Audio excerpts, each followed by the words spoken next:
Hay una pregunta que ha recorrido los pasillos de la historia, los salones de las sinagogas, los atrios de las catedrales y las mesas de los filósofos desde tiempos inmemoriales. Una pregunta que no nació en los laboratorios del siglo XXI ni en los debates de las universidades modernas, sino en el corazón mismo de la experiencia humana más primitiva y profunda. ¿Por qué el ser humano experimenta atracciones que parecen contradecir el diseño que el Creador inscribió en la carne desde el principio de los tiempos? Esta no es una pregunta sencilla, y cualquiera que te ofrezca una respuesta rápida probablemente no ha leído con suficiente detenimiento los textos que afirma conocer. Hoy vamos a hacer algo diferente. Vamos a sentarnos frente a las páginas más antiguas de la revelación, vamos a escucharlas en su propio idioma, en su propio contexto, con su propia lógica interna, y vamos a permitir que ellas mismas nos hablen sin forzarlas a decir lo que la cultura de nuestro tiempo quiere escuchar. Porque la verdad, cuando es genuina, no necesita ser manipulada para resultar relevante. Simplemente necesita ser proclamada con honestidad y con amor. Para comprender lo que la Biblia realmente enseña sobre este tema, es absolutamente indispensable comenzar desde el principio. No desde el principio del debate moderno, sino desde el principio de todo. Desde ese momento singular e irrepetible donde el texto del Génesis nos presenta a un ser divino que toma el barro de la tierra y sopla en él el aliento de la vida. Ese soplo es la clave de todo lo que vendrá después. El ser humano, a diferencia de cualquier otra criatura, no fue simplemente fabricado, fue inspirado. Lleva en su interior una dimensión que lo conecta directamente con la fuente de toda existencia, y esa dimensión es la que determina el verdadero significado de cada uno de sus actos, incluyendo los actos más íntimos y privados de su vida cotidiana.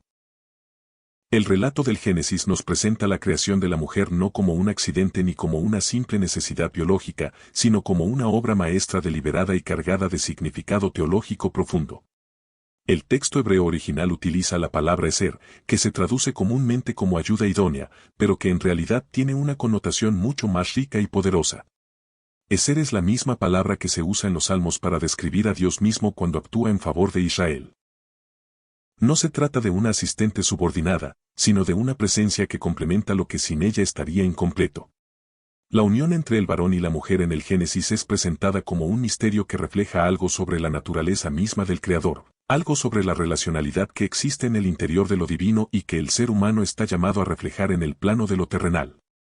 Desde esta perspectiva fundacional, los escritores sagrados construyeron toda su arquitectura moral.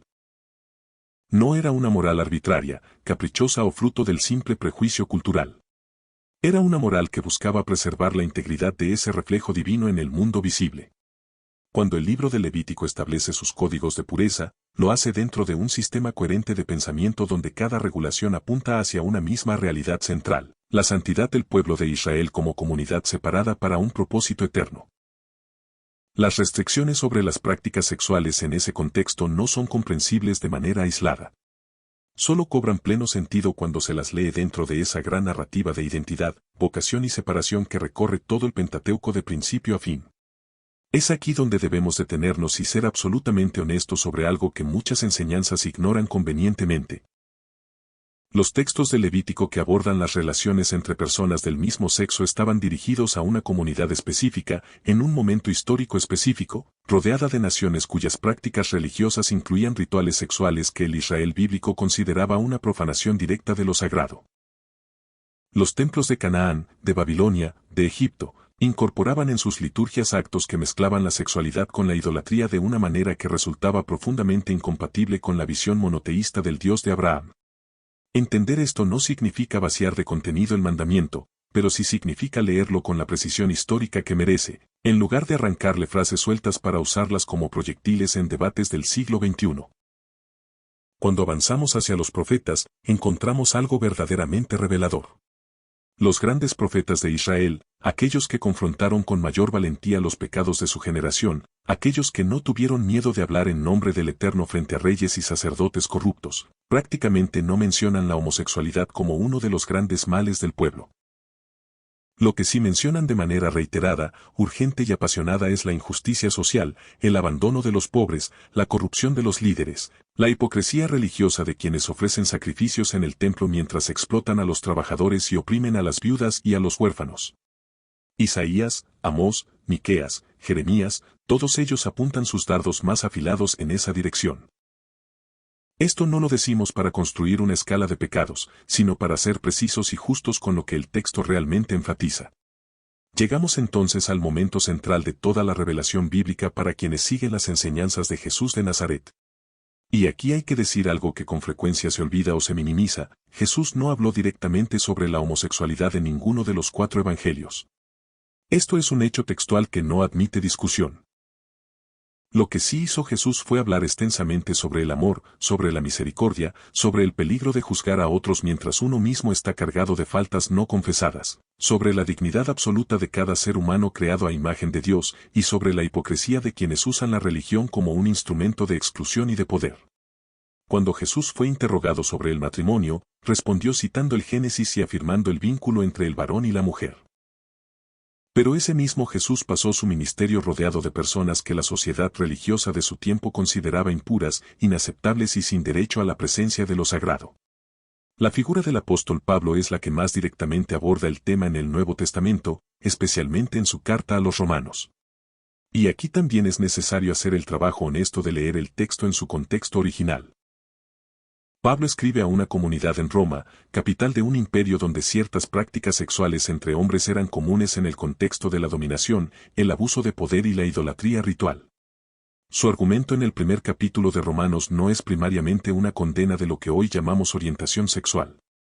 Es un argumento teológico sobre las consecuencias de rechazar al Dios verdadero y caer en la adoración de ídolos. Las conductas que describe son presentadas como consecuencias de esa desconexión espiritual más profunda, no como la causa original del problema. Esta distinción es exegéticamente importante y no puede ser ignorada por quien desea leer a Pablo con seriedad académica y espiritual. Las otras referencias en las cartas paulinas, concretamente en Primera de Corintios y en Primera de Timoteo, usan términos griegos que han generado décadas de debate entre los mejores estudiosos bíblicos del mundo. Las palabras malakoi y arsenokoitai no tienen una traducción consensuada y definitiva. Los traductores a lo largo de los siglos las han vertido de maneras muy diversas, reflejando tanto el conocimiento lingüístico disponible como las presuposiciones culturales de cada época. Reconocer esta complejidad no es relativismo. Es honestidad intelectual al servicio de la verdad, que siempre resulta mejor servida por la precisión que por la simplificación. Entonces, ¿qué dice realmente la Biblia sobre el origen de estas atracciones? Los escritores sagrados, desde el Génesis hasta las epístolas, trabajan dentro de una visión del mundo donde la condición humana está marcada por una fractura original que afecta todas las dimensiones de la existencia. La mente, la voluntad, los afectos, los deseos, ninguno de estos aspectos quedó intacto después de lo que los teólogos llaman la caída. Desde esa perspectiva, todos los seres humanos, sin excepción, experimentan tensiones internas entre lo que son y lo que fueron diseñados para ser. Todos luchan con impulsos que no siempre apuntan hacia la plenitud. Todos necesitan gracia, todos necesitan redención, todos necesitan misericordia. Esta es la gran igualizadora que el mensaje bíblico ofrece: nadie llega ante el Eterno en posición de superioridad moral sobre su prójimo. Lo que hace único al mensaje de Jesús dentro de este panorama es que no se detiene en el diagnóstico. No llega simplemente a señalar la fractura y marcharse. Llega a ofrecer lo que ninguna ley por sí sola puede otorgar, la posibilidad de una transformación que comienza en el nivel más profundo del ser, en ese lugar donde la identidad se forma y donde los afectos encuentran su dirección. No se trata de una promesa de que todos los deseos cambiarán de manera automática e instantánea al momento de abrazar la fe. La experiencia de millones de creyentes a lo largo de 20 siglos de historia cristiana desmiente esa simplificación. Se trata de algo más honesto y más poderoso, la promesa de que ninguna atracción, ningún impulso, ninguna tendencia define de manera definitiva e inapelable la identidad de una persona. Que haya una identidad más profunda, más verdadera, más permanente, inscrita en el acto mismo de la creación divina. Esta es la razón por la que cualquier conversación sobre este tema que se haga desde las Escrituras debe comenzar y terminar con un principio que Jesús mismo colocó en el centro absoluto de toda su enseñanza: el amor. No un amor sentimental que evita toda confrontación incómoda. No un amor blando que confunde la misericordia con la indiferencia ante el bien del otro. Sino ese amor robusto, valiente, costoso, que vio Jesús en el padre que corre al encuentro del hijo que regresa, que vio en la mujer que deja todo para buscar la moneda perdida, que vio en el pastor que abandona el rebaño para ir tras la oveja extraviada. Un amor que nunca reduce a la persona a su comportamiento ni a su lucha, sino que la ve siempre con la mirada del Creador que conoce el nombre de cada estrella y que afirma que somos de mucho más valor que ellas.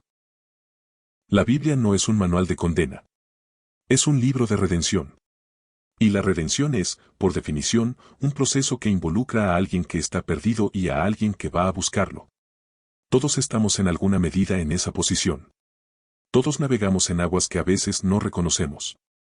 Y todos estamos invitados a la misma mesa, cubierta no por nuestra perfección, sino por la misericordia de aquel que prometió no apagar la mecha que apenas humea ni quebrar la caña cascada.